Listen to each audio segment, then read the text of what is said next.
knew we could test your cardiovascular fitness, your VO2 max, I'll come back to that, by doing a push-up test. But true, the correlation has been found between the number of push-ups that you can do. I'll come back to how. There are no such thing as girl push-ups and boy push-ups, by the way.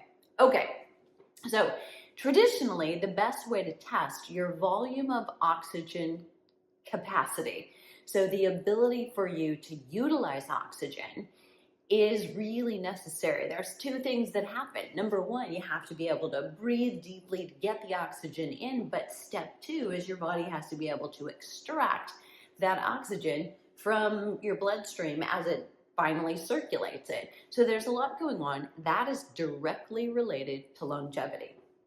But in the past, a VO2 max test, first of all, is extremely uncomfortable. Extremely. I spent 15 years as a senior lecturer in kinesiology. Here's what I was doing. Every semester, we would take students in and show them how to conduct this test. And inevitably, 3 or 4 of them would get to be guinea pigs, subjects, and the rest of everybody had to observe and take notes and do the lab test. But here's what happens. You put on a helmet, basically. You put on a mask.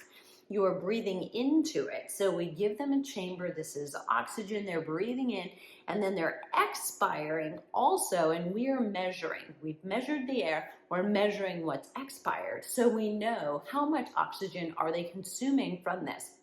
Your volume of oxygen consumed should go up as the intensity of exercise goes up. So let's say you're doing yoga, it's going to be X. You're going for a walk, it's going to be X plus, it's going up a little bit. When you get breathless, say you're doing high intensity interval training, it's really high, but we don't know, is it at your VO2 max? We don't know, and we want to know what's the milliliter per kilogram per minute that you can consume. That's what researchers use to say, okay, if you can do this, you're maybe average. None of us wants to be average, by the way, or you're above average, or you compare it to, say, a college ed co-ed, about 42 milliliters per kilogram per minute. Now notice, there's a lot of math that goes into this. Yes. So a lot of times we have a metabolic cart. It's actually being recorded on a computer in software as we're doing it, but there still is a little math that has to come out at the end. So very importantly, when you're doing this test, not only do you need to either be on a treadmill or on a bicycle. A bicycle is a little bit easier to control. So imagine wearing this. And these are 2 long hoses while you're trying to run or to walk steeply up a hill. So as the incline keeps going up, the speed doesn't necessarily increase unless you outgrow the incline. But it's still very uncomfortable, and you're drooling a little bit because they plugged your nose so that we can expire and inhale only through your mouth. Have I painted a picture that makes you say, I never ever want to do this? Now, if you're highly motivated, if you're an athlete, you're a triathlete, you're a marathon runner, you actually may want to do this and be really motivated to say, okay, I really want to know my training zones according to my heart rate, so I can get deep and drive right in there and be right in the zone I want, not just the feels like zone. For the rest of us, we want fitness for life.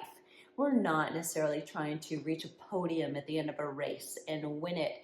And if that's true for you, then you potentially don't need to do the uncomfortable test, but realize that if you're going to pre-test, you probably want to post-test. We no longer have to have a lab, an expensive bike, computer, software, and a researcher, and usually a physician in the room with you in a clinical setting is what happens at a university or a hospital. So push-ups. Push-ups have been bound to correlate to your VO2 max. So one reason I love push-ups is because it's very convenient. You can do it. You don't need any equipment. Number 2, I don't love them. The cons of it is many of us have shoulder issues. So this is a multifaceted joint. We can flex and extend, and we can abduct and adduct, and we can internally and externally rotate, and we can do a lot of those at the same time. And that means there's a lot of ways that things can go wrong. So if you are not retracting, you can't pull down, you can't stabilize yourself under weight, probably you don't have any business doing a push-up on the ground with your hands and on your toes and maintaining that. But if you do, it's time to test. So the test and the correlation is related to men. Go figure. That's not a surprise. But what you want to look at is the equivalent. This was just an estimate based on men doing 40 push-ups really increased their longevity significantly. The relative number for women is 20. So can you get 20 push-ups? And we're talking, yes, in one stint. We're not talking do 10, take a break, do 10 more, do a break. Now, if you need a little bit of a break or you need a pause, that's okay. But generally, these are according to a metronome, and you are staying on track. Okay, so to demonstrate a push-up, you need to get rid of the pads, is my first finding. So here we go, coming down. Palms are a little bit wider than shoulder width apart. Remember that when you do a push-up, you don't want elbows winging out. You actually want them to come close to your sides if you can, pushing back through your heels. And here we go, chest down, not your nose and your head. We lower within about a fist of the ground and then push back up.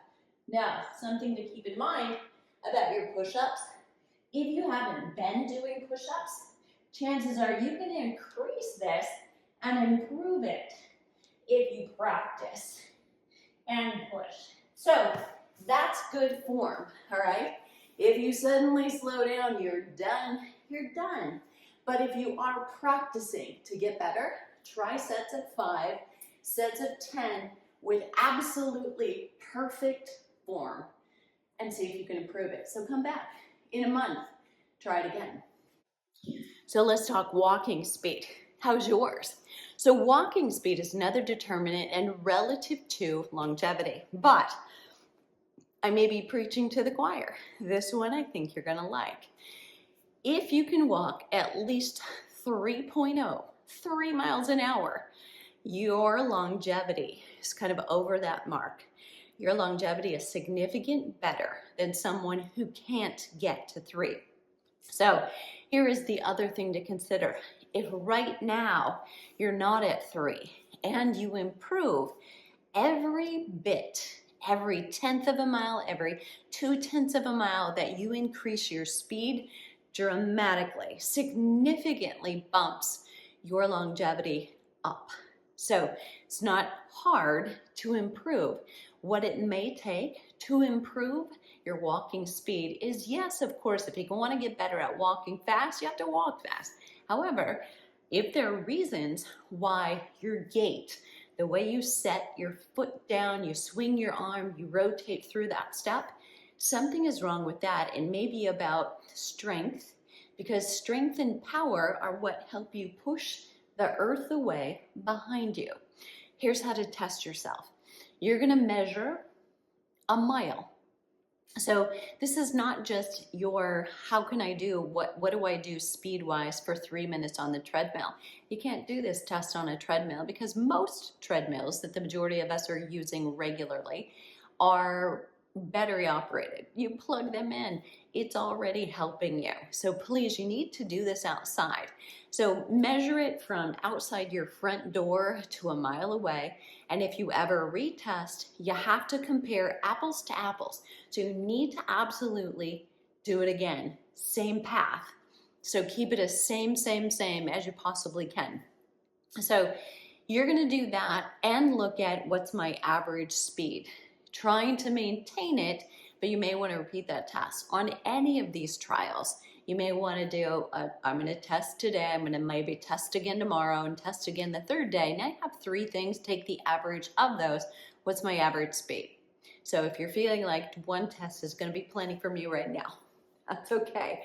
But record that and record, all right, a month from now, I'm going to test again. Between now and then, I'm going to potentially work on my strength. Doing a few squats or lunges may help you. Doing a little yoga so your mobility is better. You can pull your toe up faster when you're walking, and all of that is going to help.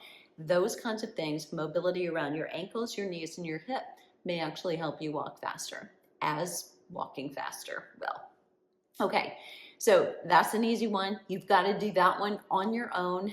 Just walk with whatever technique you have now. Obviously, you want to have good posture, but go out the door without too many instructions. Walk a mile on average. What's your pace? So if you've got even a mildly intelligent watch or a tracker, that's what you're looking for. Something that will tell you what was your average rate, okay, when you come back. That, very related to longevity again. Now, I'll go a little deeper with you, and what we know about bone density is studies will show that 3.3, if you can walk a pace of 3.3, it actually increases the bone density by, or the bone benefit by putting down your heel. That heel strike comes down just a little bit heavier. There's just a little bit more force in putting it down and pushing off as you increase your speed. So 3.3 is related to getting a better bone density benefit. Then, when we talk about blood glucose levels and improving that, if you've got any issues with your belly fat, that potentially points to blood sugar levels, issues with stabilizing your blood glucose levels, and or prediabetes or insulin resistance. You want to most likely go for a brisk walk if you can. So your goal is not just to get out and walk. That's number one.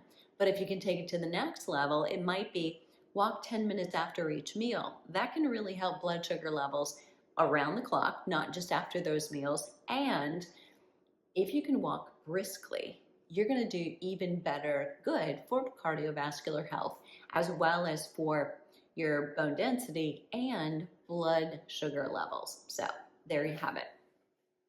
Okay, let's talk hand grip.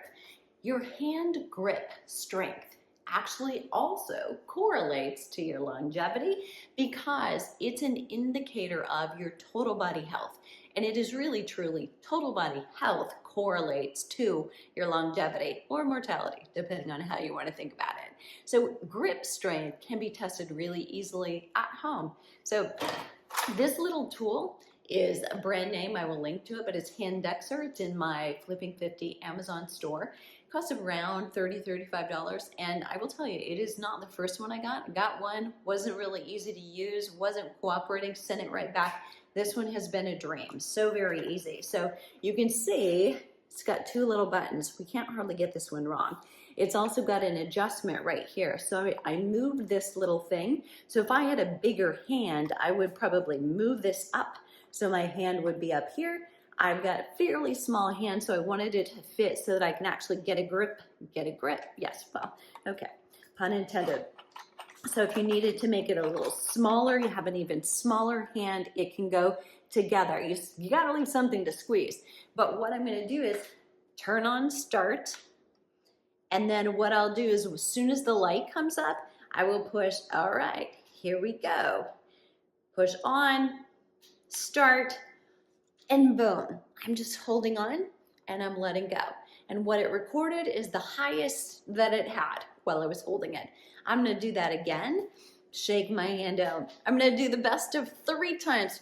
And ideally, you want it right like this. About 90 degrees right here is how you test. So all of these protocols have something that should be standard, right? So the walking, it's an average and it's not on a treadmill, right?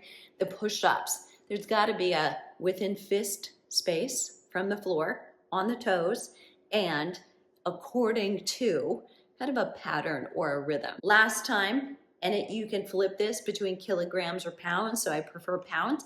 So I'm gonna push start again. It zeroes it out and then,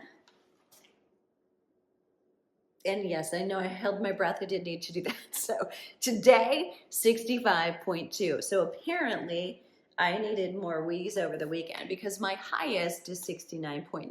So you want to record that. There is a chart that will tell you, here's your age, here's your gender, according to that, where do you fall? And this is average, this is below average, this is above average. One should all remember something.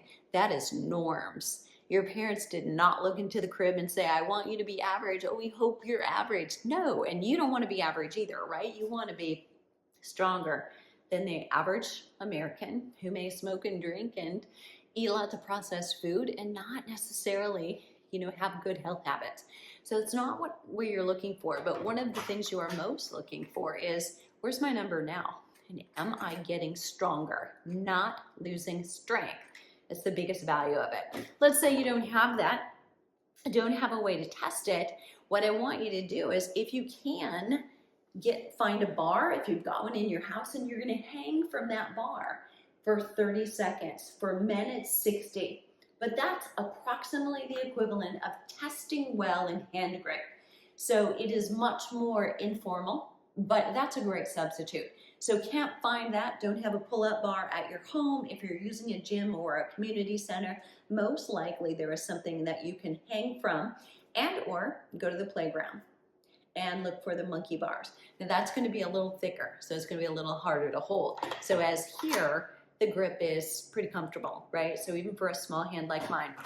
The biggest thing I want to drive home for you is the way to get stronger with your grip strength is, remember, the correlation is the grip strength tells you your whole body strength, your total body strength. So focus on the gym, the chest press, the rows, the squats, the big major muscle exercises. Don't walk around the house squeezing tennis balls thinking, I'm going to improve my longevity by doing that. Maybe you need some hand work because you've got arthritis in your fingers and you want to keep them moving. But this is not the way to increase your grip strength. Focus on total body strength and allow the hand grip to be the assessment, because it is a safer way to test you than, say, taking you into a gym and trying to find the heaviest you can lift one time. That's an injury waiting to happen. We don't even do that with athletes anymore. We do a 3 or a 10 rep max and then predict from that. I saved the best, the hardest, the big fig Newton for last, and that is the sit to rise test. And we're not talking sitting in a chair and rising. That is a test, actually.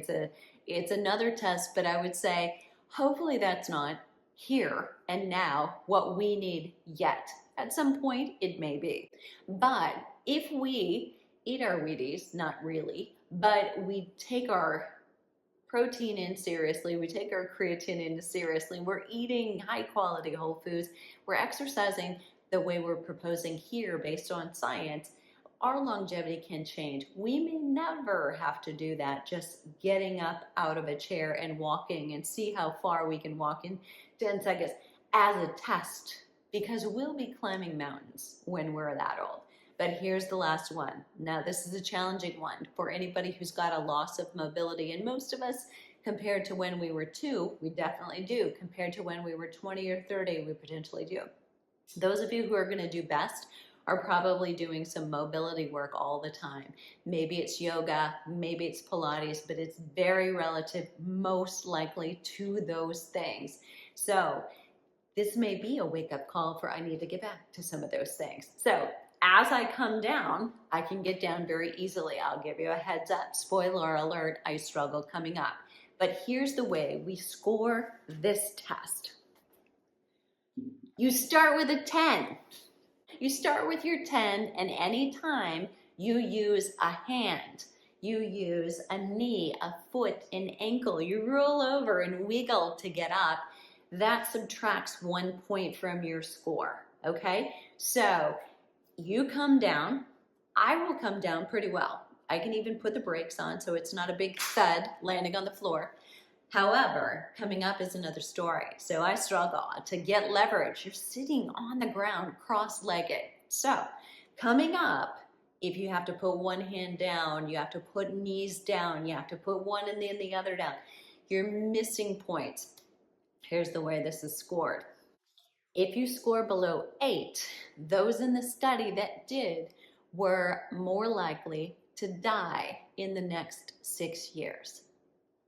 Okay, an argument for mobility. And we want strength with full range of motion. So you'll notice down on the floor, you're in full range of motion with your mobility. Can you get up and use your strength from that? That's really what you're looking at. All right, no judgment zones, right? Shoes off, you're gonna cross your legs to make it easier to come down.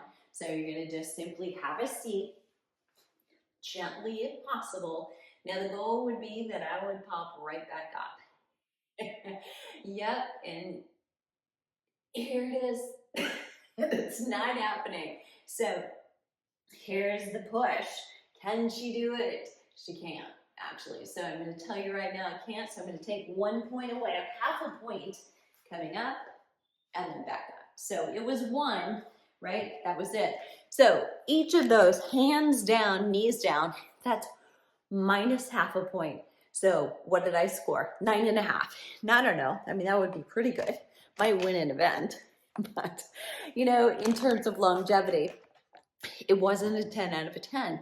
But take into account your scores across all those and then look at, what do I need to do in order to improve? And is it possible for me, based on the history I have, the joint issues I might have, the arthritis, the conditions, is it possible for me to improve in any one of those tests or in that specific test?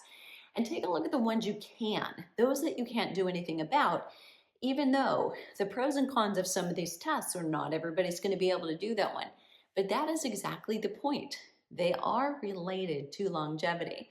So if you can't do one because you don't have mobility, because you don't have the ability to flex and extend your knees like that because you're bone on bone, that is a disadvantage when it comes to longevity.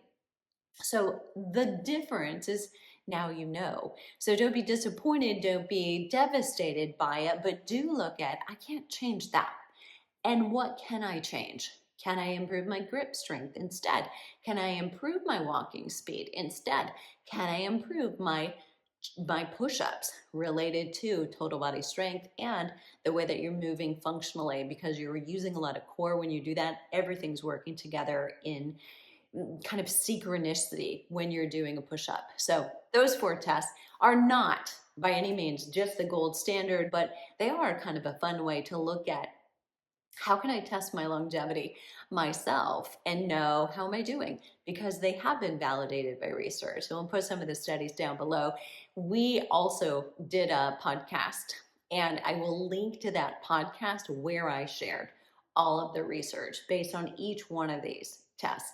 So you guys who are science girls, it's there for you. If you've got a question, please drop it below. But most of all, I would love to hear from you. 3 action steps. Tell me what was easiest. Piece of cake. Tell me what was hardest, and tell me, what are you going to work on based on what was hardest? And I'll see you on the flip side.